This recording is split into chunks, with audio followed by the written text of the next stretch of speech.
Hey guys, it's me, Liv. I wanted to do an update. Today's the 4th, and I had planned to do an update, but I wish I had filmed this morning earlier. I was just in a whirlwind, so I didn't get the chance to kind of settle myself and do it until just now. But basically, I woke up this morning in a panic because I felt normal. So I'm 5 weeks, 4 days today. And it felt like almost like all my symptoms just disappeared overnight, and I woke up and I felt fine. And it was really, really unsettling, and I jumped out of bed and went and took another home pregnancy test, hoping that would ease my mind. And of course, it was lighter than my test was from 2 days ago, and so I freaked out. Naturally, of course, why wouldn't you? I did take the test 2 days ago, or like really a day and a half ago, was in an afternoon, and like pretty much since the get-go, my afternoon tests have always been substantially darker than my morning tests, and I don't know if that's because of the suppositories that I'm on, or if just simply my hormones peak in the afternoon. I don't know. But yeah, so anyways, I continued to freak out. I tried to reassure myself. I did some Googling. It is common for women's symptoms, if they are symptoms and not side effects, then it's common for them to kind of ebb and flow in the early stages of pregnancy. And a lot of women, when I Googled 5 weeks symptoms disappear, it's like millions of posts. I'm not alone. It's common. There are some women who that was sort of the first sign leading towards a miscarriage.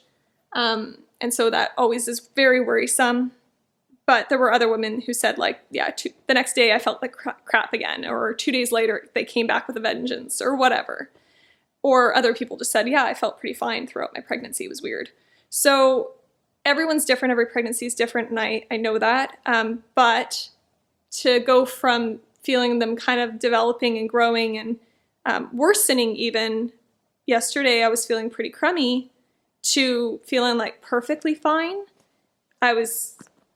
my head was spinning. So I asked my doctor if he'd order me a beta HCG test so that I could just see how my numbers were doing, making sure that they're continuing to go up.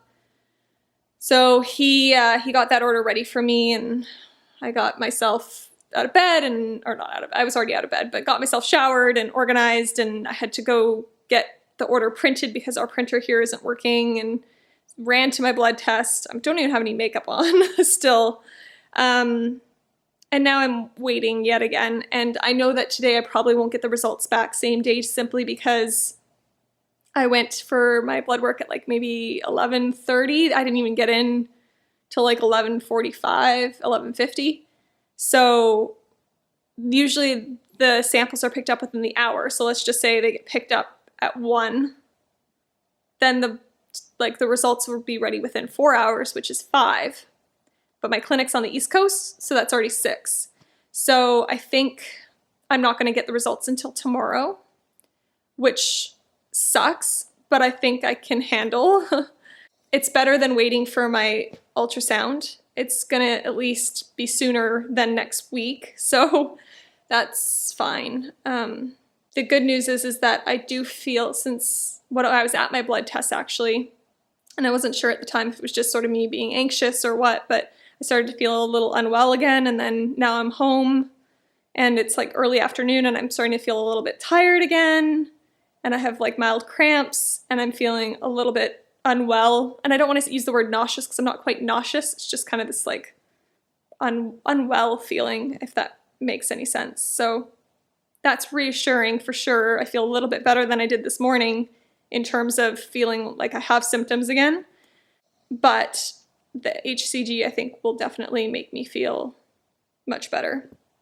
With that, though, the thing is that I don't really know what numbers to expect, because they do double every 48 to 72 hours, but after a certain point, I think it's roughly around 1,000 or 1,200, they don't double as quickly. So the doubling slows, the rate slows. So I don't actually know what number I should be anticipating. Based on it doubling every 48 hours, which was roughly what it was doing before, it should be in like the low 3,000s. chances are it's me. I mean, chances are it's not going to be. But I'm hoping for the high 2000s. If I'm not being too greedy and hoping for that, I don't know. We'll see. We'll see. Have my ultrasound booked for next Wednesday. That was a whole other headache. Basically, I was recommended a clinic, like an OB practice, and I called them to say like, hey, like I'm looking for a new OB. When can I get in? And they're like, well, have you been released by your RE? And I was like, well, he's remote monitoring me, so I need to have like, he said I need to go see my OB for a 6-week ultrasound. And they're like, oh, well, if he hasn't released you yet, then we can't take you on until he releases you. So then they contact my doctor who releases me into their care, but says, you know, she needs to maintain these medications until like 10 or 11 weeks pregnant. And so then they're like, well, we won't take her until she's off all the medications that you've prescribed her. And I don't know if this is like a legal thing or if this is like a US thing where they're all worried about being sued, or simply because I'm considered maybe high risk. It was just very frustrating. The woman that I was dealing with was very unsympathetic. She was very kind of robotic in like her responses, and it felt very much like, well, this is our corporate policy. Like that's kind of the way it came across. And I was sitting there just going, she's like, well, you could go get an imaging, like just go to a lab and have an ultrasound done, and then your RE can continue to like look at your results remotely. Which, sure, that's maybe fine, but until 11 weeks, and then I have to find an OB who hopefully can take me on and has a space available to deliver, etc.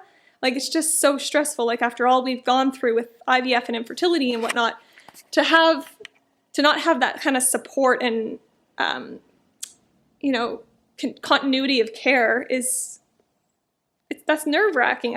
I need someone who I can rely on and who I can kind of see through starting as early as possible until the end.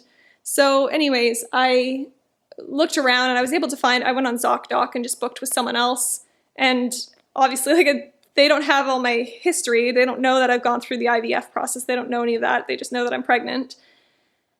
And like on the one side, I'm like, I know women just would lie and just say, oh, I think I'm pregnant, and like not really bring all that up. But I will have to be on these medications through 10 or 11 weeks. They don't need to do anything about it. I know that I need to be on the medications. I'm just maintaining them.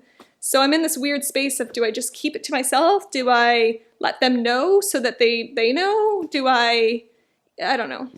Anyways, luckily the clinic that I'm going to, they specialize in high risk, or they take on high risk patients. So I believe that if I mention it or bring it up at my appointment, they'll be supportive and willing to work with my RE. So remains to be seen. If you have any advice, if you've gone through this, like gone through IVF, remote monitoring or whatever, and like been on medications through 10 weeks, and let me know if you had issues finding, especially in Texas. I don't know if it's a Texas thing or if it was just that one clinic. I'd like to hear your experiences, because I'm a bit unnerved by it all, and I'm nervous that I'm going to go into this next appointment on the 11th and they're going to be like, oh, well, we can't take you, and then they're going to turn me out the door and have to figure it all out from scratch again. So I'm a bit on edge about it. But anyways, that's my rant of the day. I'm sorry that was long-winded and probably not very interesting, but that's where we're at. So I will post an update once I hear my beta results. But for now, we wait. It sucks, but that's the reality of this journey. Thank you so much for all my new subscribers. We're almost at 1,000, which is just crazy to me. I'm so grateful. You guys have posted such supportive comments and really just been a tremendous network of comfort for me in this time. So thank you so much for following along with our journey and taking part. I really appreciate it a lot. And yeah, if you enjoyed the video, go ahead and give it a thumbs up, or if you're new to my channel, you can go ahead and subscribe so you can follow along with us. And hopefully we'll have good news to share soon. Okay guys, so I did end up hearing back from my doctor, the clinic. I guess my results got processed quickly today. Funny how that works. When you're not expecting it, then you get them, of course. So They did not come back as high as I hoped. I was, in an ideal world, I was hoping for 3,500. They were 2,500. So not even in the high 2,000s like I was gunning for. That's okay. My doctor still said, like, they don't double at this point in time, so it's definitely, you're still in the right direction. You're still, like, they're still going up, so that's good. But until we have an ultrasound, it's hard to tell really about, you know, the status of the pregnancy and the viability and all of that. So he wasn't able to offer me too much comfort, which is fine because I'd rather him give it to me realistically. I don't like things to be sugar-coated, so that way I can be a bit more prepared no matter what happens. So that's kind of where we're at. Obviously our ultrasound's in a week, so for now we're in limbo, but it is encouraging that my numbers have gone up a good portion. So I'll try and relax into it as much as I can. Based on the numbers, I'm feeling very confident at this point in time that it is just one embryo in there, that the other two maybe didn't take, which is somewhat disappointing in a weird way because you grow attached to the embryos. On the flip side, I'm just grateful to be in this position at all, and I will be grateful for whatever I am blessed with. And in reality, you know, singleton pregnancy is what is best for the mother and baby. It's safest and least likely to result in complications. So I have to believe that everything happens for a reason, and this is what is meant to be, no matter what we find out in a week. So, I mean, there's always the possibility of a surprise, but I think that it's probably one. So, and most people who've been commenting, guessing, they've been also saying that they think it's one. So we'll find out for sure, but that's what it's looking like. And otherwise, I don't know. I did pee on another stick this afternoon just to kind of try and ease my mind. It was darker than it was this morning, so it looked much more similar to my test from 2 days ago. And I think that HCG levels kind of like cap out on those tests, so I'm feeling good. I feel like I'm where I'm meant to be, and I just have to wait. And that's a very hard thing for me to do. I'm not patient at all, and I'm a control freak. And when you're dealing with someone who also has battled infertility for 5 years and doesn't really trust their own body to do what it needs to do, it makes it a little bit more anxiety ridden. So I'm like a little bit shaky and I'm stumbling on my words because I'm quite emotional. I want so badly for this to work out, so I just feel like a lot's riding on it, if that makes sense. Anyway, we'll leave it there because I'm not going to be able to talk much, but I will keep you guys updated. Obviously, in a week, you'll come along to the ultrasound. Luckily, this weekend, Eric and I are going house hunting, which I'm really, really, really excited about, and I'm hoping that it'll give me a welcome distraction. So we'll probably take you guys along for that just for fun. You can help us pick out our future home for us and our future baby. So until then, thanks so much for watching. Love you guys. Talk soon. Bye-bye.